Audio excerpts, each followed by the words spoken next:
या. डॉक्टर तयार आहेत का? आहेत ना, तयार आहेत. तुमचीच वाट बघतायत. Doctor doctor Chirphadkar. Hello mister. Mister hello. हे कोण? ही आमची नरस आहे. हे कशाला पाहिजेलाय? तिचं काय आहे, हे डॉक्टर शिंगल कुठेच जात नाही, बरोबर नर्स असते. का म्हणून विचारा की. म्हणत आहे आमच्या धंद्यात पहिल्यापासून म्हण आहे. बायकोपेक्षा नरस बरी. पिस्तूल घालतो काय तोंडात? ठीक आहे, पण ही गोष्ट कुठं बोलायची नाही, कळलं? यम्मा यम्मा जर का बोललात तर खबरदार. असंच ना? कबूल आहे, कबूल यम्मा आहे. यम्मा. बांधारा यांचं डोळं. काय कर रे?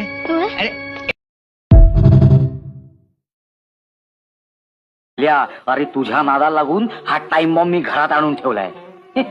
बाबा भाल्या, अरे कोण आहे ती? तेच मी विचारतो, ती मुलगी कोण? आम्हाला कळल्यावर तुम्हाला सांग.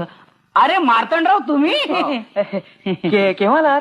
तुम्ही त्या की होल मधून बघत असता तुम्ही पण अगदी नेमक्या वेळेला येता. चहा घेणार का चहा? मी चहा घ्यायला आलो नाही. दीपानं इंदूरला जाताना मला बंगल्यावर लक्ष ठेवायला सांगितलं. मी ठेवलं तर वरच्या खोलीत आंघोळ करत असलेली मुलगी मी पाहिली. मुलगी पाहिली? हो. आम्हाला नाही कधी दिसली. तुला दिसली का रे? कधीच दिसत नाही. तेरा त्याची मुलगी कोण? ती भाल्याची बहीण. हा हा. त्यांची बहीण? हा. पण तुमची बायको माहेरी गेल्यावर नेमकी कशी आली?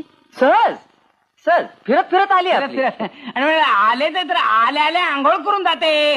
फिरत हा. फिरत. माझा विश्वास नाही. ती आंघोळ करते याच्यावर? नाही तुमच्यावर. असं. मी खात्री करून घेईन आणि ती मुलगी इथून गेल्यावर मगच जाईल. नाही मी काय म्हणतो मार्तंडराव, अंगाला हात लावू नका, मी मुलगी नाही आणि आंघोळही करत नाही. तू तिकडचं बघून घे, मी इकडे बघतो काय ते. ते काय मार्तंडराव मला ऐकून घे बघा. काय काय बसा. तुम्ही बसा. अरे देवा, आता मात्र मी मेलो. अरे घर आहे की खानावळ? खरं म्हणजे मार्तंडराव, तुमचा नवीन पिढीवर विश्वास असायला पाहिजे. माझा नवीन पिढीवर विश्वास नाही नाही. आणि तुमच्यावर तर अजिबात नाही. एक चकार शब्द बोलू नका.